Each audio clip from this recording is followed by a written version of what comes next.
राम कृपा बिनु सुलभ न सोई। भगवान की कृपा से सच्चे संतों का संग मिलता है और संत समागम से विवेक जागृत होता है। विवेक मोह जहां प्रकट हुआ तो होए विवेक मोह भ्रम भागा, तब सब विषय विलास विरागा। अपने आप ज्ञान हो गया, अपने आप बोध हो गया, अपने आप भगवान का बोध हो गया। हम ठीक से चले, हम ठीक से, हम अब ये मानेंगे हम गृहस्थ हैं, हम तो विषयी हैं, हम तो साधारण हैं, तो फिर अगर सिंह फंस गया ना बच्चा रूप में भेड़ों के संग, तो अपने को भेड़ मानने लगता है, फिर गडरिये के सांटे खाता है। अगर वो समझ जाए कि हम दाड़ दे तो गडरिया टिकेगा ना भेड़ टिकेगी, वो समझ तो जाए, तो तुम भेड़ नहीं हो, तुम वही भगवान के अंश हो जो बड़े बड़े महापुरुषों में है, जो बड़े बड़े योगियों में है, वही अंश तुम्हारे अंदर है। और जो पांच भौतिक शरीर हमें मिला है, बड़े बड़े महापुरुषों को मिला है, वही तुम्हारा शरीर है। तुम भोगों को भोग करके जिसे सुख कहते हैं, ऐसे भ्रम में फंसकर इतने कमजोर हो गए हो कि लगता है हम जी नहीं सकते इन भोगों के बिना। तो आप अपने को संसारी, आप अपने को विषयी, आप अपने को गृहस्थ ऐसा बोलने लगे। नहीं, आप अपने धर्म में हो तो आप भी एक महात्मा हो। बच्चों को भगवत स्वरूप मानकर, परिवार को भगवत स्वरूप मानकर अपने कर्तव्य का पालन करना है। कर्तव्य रूपी कर्म को भगवान की पूजा बनाते हुए, नाम जप करते, अच्छे विचार करते, महात्मा ही हो। कहां कमी है? कमी तो हमारे दिमाग में है, हमारे विचार में है, हमारे आचरण में है। उसको सुधारने के लिए भगवान कृपा करते हैं। शास्त्र, संत, ये दो ही हैं जिनसे हम सत्य वस्तु को जान सकते हैं। शास्त्र स्वाध्याय और संत समागम। अगर ये दो जीवन में नहीं है तो पशुता अपना अधिकार कर लेती, चाहे जितना तुम तर्क विवाद करो। देख लेना, पशुता स्वयं भोगने की लालसा, स्वयं भोगने की लालसा, राक्षसी स्वभाव। आप देखते हो, समाचार सुनते हो, आस पड़ोस में देखते हो, जब संसार में रहते तो नहीं देखते कैसा राक्षस हो गया वो व्यक्ति, दूसरे शरीर को कैसी ताड़ना दे रहा है, कैसा कष्ट दे रहा है, यहां तक कि काट देते हैं, मार देते हैं। पूज्य जनों को भी जिनकी रक्षा करनी चाहिए उनका शोषण करते। क्या हुआ? क्या बोले? सुख भोगने की लालसा, राक्षसी भाव का प्रादुर्भाव।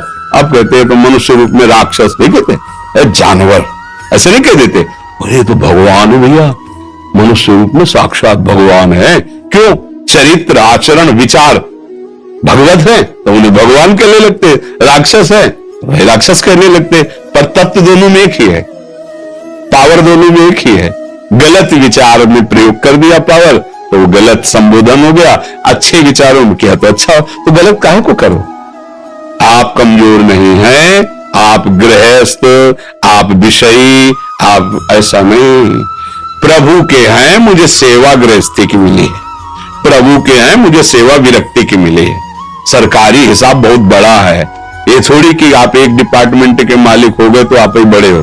नहीं, दूसरा डिपार्टमेंट में भी उसी पावर वाला बैठा हुआ है। हमारे प्रभु का अलग अलग डिपार्टमेंट, जल विभाग, बिजली विभाग, धन विभाग, अलग अलग नहीं, सब विभाग ऐसे ही है। तो आपको विभाग गृहस्थी का मिला है तो सेवक किसके हो? प्रभु के। हमें किसका मिला? वैराग का। तो हम सेवक किसके? प्रभु के। तुम में जो प्रभु वही मेरे भी प्रभु, जो तुम में शरीर वही मेरा शरीर। तुम वैसे विचार करो, वैसे विचार हमारे, तो हम में तुम में कोई अंतर नहीं।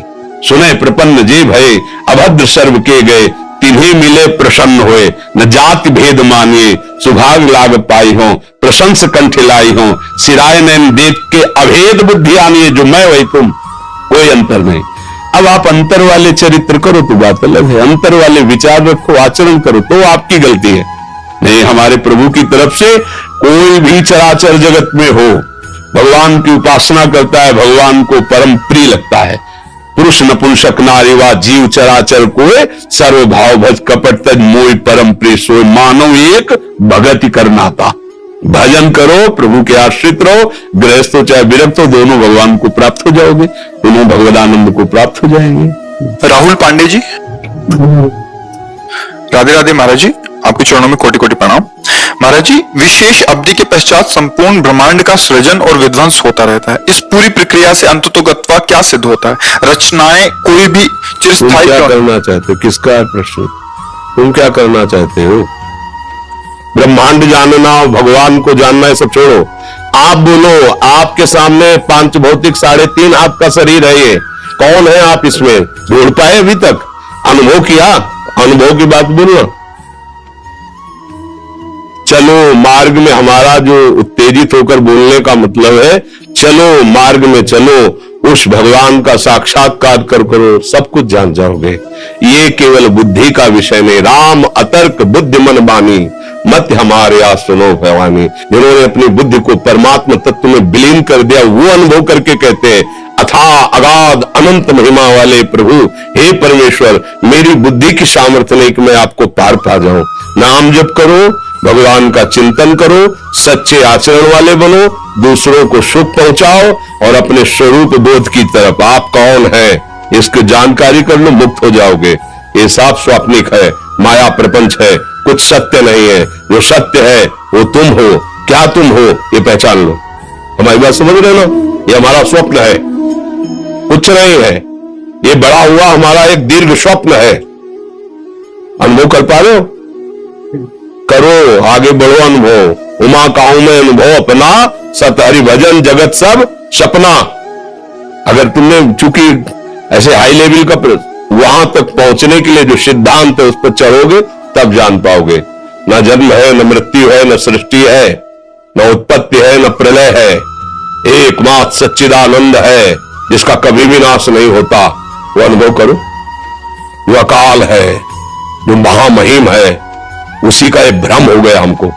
इस भ्रम माया भ्रम का नाश करने के लिए मनुष्य शरीर मिला है। निरंतर सच्चिदानंद चिंतन में रहकर मन और इंद्रियों को जीत करके अपने स्वरूप में स्थित हो जाओ, अभी सब समझ में आ जाएगा। बकवास तो तर्क विवाद इतने ग्रंथ है कि वे ट्रक मंगवा दे, पूरा लदा हुआ ग्रंथ चला आएगा, पार पाएगा कोई? ठीक सिद्धांत से चलो, सब कुछ समझ में आ जाएगा। खूब नाम जप करो, संयम से रहो। अगर गृहस्थ में ब्याह हो गया है तो एक सीमा में अपने आप को बांध कर इंद्रियों के विषयों को और धर्म से चलो और दूसरों के सुख प्रदान करने की भावना रखो। निरंतर नाम जप करो, अभी सारा ज्ञान प्रकाशित हो जाएगा। वास्तविक तत्व का निर्णय वाणी से नहीं होता। अनुभव गम्य भजे जय संता, वो हृदय में अनुभव होता है। अगर वाणी से उसको बोला जाए तो बहुत हल्का होता है, वो वहां तक वाणी पहुंच ही नहीं सकती। जैसे किसी को चंद्रमा या सूर्य का दर्शन कराना हो, बोले देखो ये पेड़ दिखाई दे रहा है, पेड़ के एक हाथ ऊपर देखो वो चंद्रमा दिखाई दे रहा है, तो पेड़ के एक हाथ ऊपर है, वो अनंत हाथ ऊपर है, पर हम देख पाते हैं क्योंकि हमारी दृष्टि उधर चली जाती है। ऐसे ही जितना भी वर्णन है वो के लिए सारा मात्र है, वहां तक नहीं है। पर जब हम उसी के बच्चे हैं और उसी में लगते हैं तो कृपा करके हमें अनुभव करा देता है। प्रभु के सिवा दूसरा कोई नहीं है। न उत्पत्ति है, न पालन है, न विनाश है। वो अपने में ही अपने आप को उत्पन्न करता है, अपने आप में ही अपने आप को पालन करता है, अपने आप में ही अपने आप को लय कर रहा है। वो इतना विराट है कि गूलर का पेड़ देखा है, उसका फल देखा है, उसको फोड़ के देखो, सैकड़ों छोटे छोटे भुनगे निकलेंगे। ऐसे गूलर के पेड़ में जैसे अनेकों गूलर के फल और उन फलों में जैसे जीव, ऐसे एक रोमकूप में परमेश्वर के अनंत ब्रह्मांड वास करते हैं।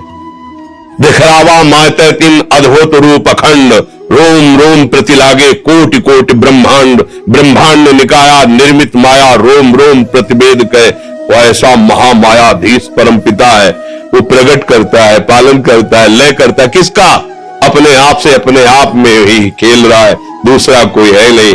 ये जान गए तो बस एक है, वकाल है, महामहिम है।